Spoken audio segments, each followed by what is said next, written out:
Physicists have been struggling to solve the conflict between classical and the quantum worldviews for the past century.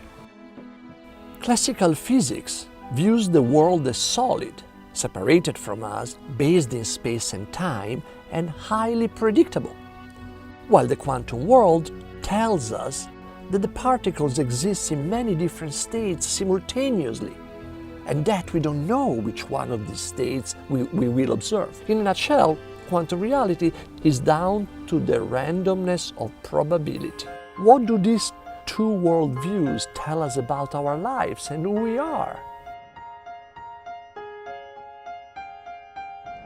Let's take entanglement, a startling but measurable phenomenon in quantum mechanics, showing that if you take two particles and place them even at a huge distance apart, they can communicate to one another instantaneously. In other words, something is connecting them faster than the speed of light. That's a huge challenge to the classical idea of space and time.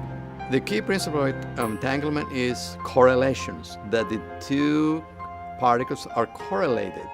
They can be flying apart at the speed of light. And in the last tiny fraction of a second, you make a measurement, the other one immediately knows what the other particle is doing. An integral part of entanglement is instantaneous communication. That connectivity is outside of space and time. When it's outside of space-time, it's also outside cause and effect. What if space and time are just useful maps, and quantum entanglement is actually pointing us to a deeper reality, to a territory? And this place, this reality, is way more mysterious than we can ever possibly imagine.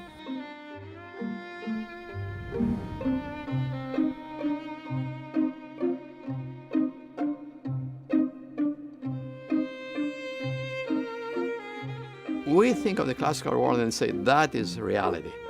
But then physics tells us, no, that's not reality. The entanglement reveals something very basic to reality, to the universe. And what it is it reveals what is the truth about the essential nature of reality. Brings to us a totally different level of understanding of the world than we're used to with our five senses. We forget that our observations are just pointers. The map is not the territory. Our senses can only perceive a representation of reality, not reality itself.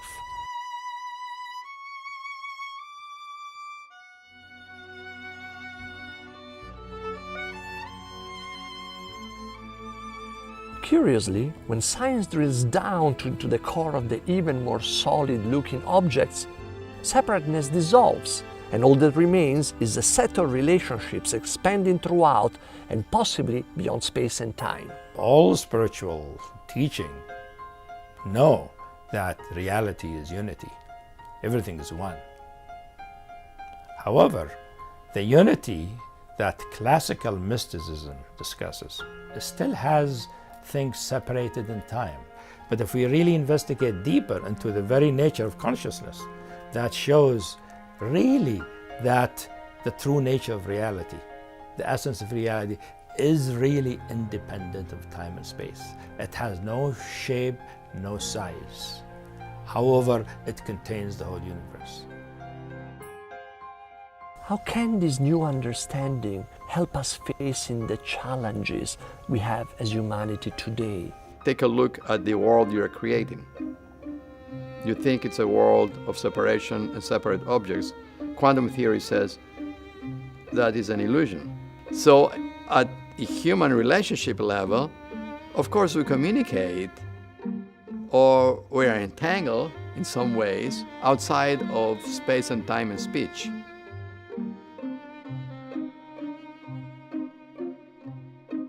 Love is simply the force of that unity that imbues all of life. You and I are one, absolutely one. It's not that we are one because we are the same consciousness. I mean, you and I as individuals are one. Each form is inside the other form. All manifestation, the whole universe is all in one point. The whole universe like in the palm of your hands, how William Blake says. When we begin to realize the worldview that quantum theory puts forward, it's going to be at least as transformational as at the time of Galileo. After all, life is way more mysterious than we can ever imagine.